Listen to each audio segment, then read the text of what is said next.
Olá! Já parou para pensar por que a forma como a gente expressa a devoção a Maria mudou tanto nas últimas décadas? Bom, hoje a gente vai mergulhar no documento que está bem no centro dessa transformação, a Exortação Apostólica Marialis Cultus, do Papa Paulo VI. E olha, o ponto principal não é criar algo novo, não. É, na verdade, redescobrir a Maria dos Evangelhos e renovar nosso jeito de olhar para ela. Para a gente entender bem a riqueza desse documento, nosso roteiro vai ser o seguinte. Primeiro, a gente vai ver qual era a intenção original dele e o contexto histórico que o fez tão necessário. Depois, vamos direto para o coração da doutrina, Maria como modelo da Igreja. Daí, a gente extrai as orientações práticas que o documento nos dá e, por fim, a gente descobre como aplicar tudo isso na vida real de uma paróquia. Vamos lá? Então, vamos ao primeiro ponto. A grande chave para entender a Marialis Cultus é o objetivo dela. Não se tratava de inventar novas devoções, mas sim de purificar, de reordenar o culto mariano. A ideia era tirar os excessos, sabe, aquele sentimentalismo que às vezes aparecia, e alinhar tudo com a grande renovação teológica do Concílio Vaticano II.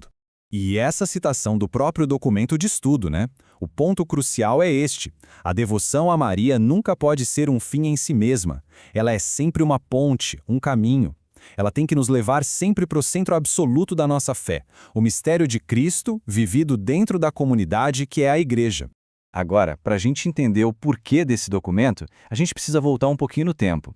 A Marialis Cultus não surge do nada, não. Ela é uma resposta direta a um dos maiores eventos da Igreja no século XX, o Concílio Vaticano II, que mexeu com tudo e, claro, com a piedade mariana também. Dá uma olhada nessa linha do tempo. O concílio acontece e, ali no auge, em 64, sai a Constituição Dogmática Lumen Gentium. Mas veja que interessante, a reação não é imediata. Leva uma década inteira para que, em 74, a Marialis Cultus apareça. Isso mostra que foi algo muito bem pensado, um fruto amadurecido daquela profunda reflexão do concílio. E aqui está a conexão direta. Vamos pensar assim, o capítulo 8º da Lumen Gentium foi tipo a planta baixa, o projeto teológico que deu a base sólida, colocando Maria firmemente dentro do mistério da Igreja. A Marialis Cultus, então, pega essa planta e transforma num manual prático, traduzindo a alta teologia em orientações pastorais e espirituais bem concretas. Isso nos leva direto ao coração doutrinário do documento. Se a devoção mariana precisava de um novo centro, qual seria? A resposta de Paulo VI é clara, é poderosa. A figura de Maria como o modelo por excelência, o espelho no qual toda a Igreja deve se olhar. Mas na prática, o que significa dizer que Maria é o modelo da Igreja? Significa uma mudança de foco. Em vez de ver Maria principalmente como alguém que distribui graças ou uma rainha distante, o documento nos chama a enxergá-la como a primeira e mais perfeita discípula. Quando a gente olha para ela, a gente vê o exemplo perfeito de como ouvir, aceitar e viver a palavra de Deus. E qual é a base bíblica para essa afirmação tão forte? Está aqui, no Evangelho de Lucas, capítulo 1, versículo 38. A resposta de Maria ao anjo. Eis a serva do Senhor, faça-se em mim segundo a tua palavra. Esse sim, esse fiat, não é uma submissão passiva. É um ato de fé radical que abre as portas da história para a salvação. Essa frase ilumina tudo de uma forma brilhante. O sim de Maria não é só um ato de piedade pessoal, entende? É um ato eclesial, um ato que funda um novo jeito de se relacionar com Deus. Ela se torna um modelo vivo de como a Igreja inteira deve ouvir a palavra e responder com fé e obediência. E o documento vai desdobrando esse modelo em várias dimensões, mostrando que Maria nunca é uma figura passiva. Muito pelo contrário. Ela é a Virgem que escuta ativamente a palavra, que ora e intercede com persistência, que se oferece junto com o sacrifício do Filho e por tudo isso se torna uma mestra para a nossa própria caminhada espiritual. Certo, a gente já viu a teologia, mas e aí, como é que isso se traduz na prática do dia a dia? Vamos ver agora as orientações bem claras que a Marialis Cultus nos dá para que a devoção mariana seja sempre autêntica e saudável. Então, aqui estão os 4 pilares que sustentam uma devoção mariana renovada. Precisa ser bíblica, ou seja, enraizada na palavra de Deus, não em lendas. Litúrgica, integrada no coração da vida da Igreja.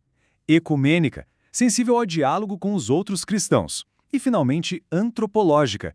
E isso aqui é crucial. Tem que apresentar uma Maria que fale ao homem e à mulher de hoje. Um modelo de mulher forte e de fé, não uma figura etérea, inacessível. Esse quadro comparativo deixa a distinção bem clara, preto no branco. De um lado, que a gente deve buscar uma devoção autêntica, que sempre nos leva a Cristo, que se alimenta da Escritura e que transborda em amor e serviço ao próximo. Do outro lado, o que a gente precisa evitar, uma piedade que isola Maria, que se baseia em superstições ou que acaba num sentimentalismo que não transforma a vida real. E o documento não fica só na teoria. Ele destaca 2 práticas de devoção que são exemplares. O Ângelus, que nos reconecta 3 vezes por dia com o mistério bíblico da encarnação, e o Rosário, ou o Terço, que quando rezado do jeito certo, é descrito como um verdadeiro compêndio do Evangelho, uma meditação profundamente cristocêntrica sobre os mistérios da vida de Jesus. As 2 práticas são profundamente bíblicas e litúrgicas.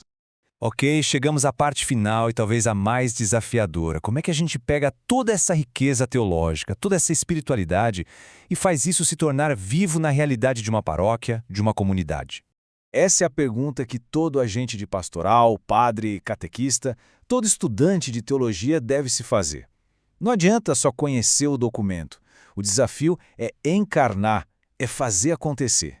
E aqui vão algumas sugestões bem concretas. Primeiro, conectar as festas de Maria ao tempo litúrgico, mostrando como ela participa do mistério de Cristo. Incentivar o rosário meditado, não só recitado. Usar sempre a Bíblia ao falar de Maria.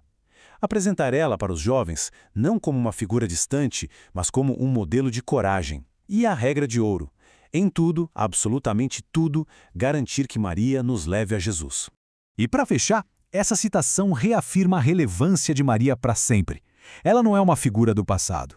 Ela é, hoje, uma guia segura no nosso caminho de fé, uma verdadeira mestra espiritual para todos nós. E a gente termina com essa reflexão, que é um desafio, é uma pergunta para a gente olhar para as nossas próprias práticas. A imagem de Maria que a gente promove é a da mulher forte da Bíblia, a primeira discípula, a serva do Senhor? Ou será que às vezes a gente cai na armadilha de uma imagem que não dialoga com as alegrias e as esperanças das pessoas do nosso tempo? A Marialiscultus nos deu um mapa. Cabe a nós agora seguir o caminho.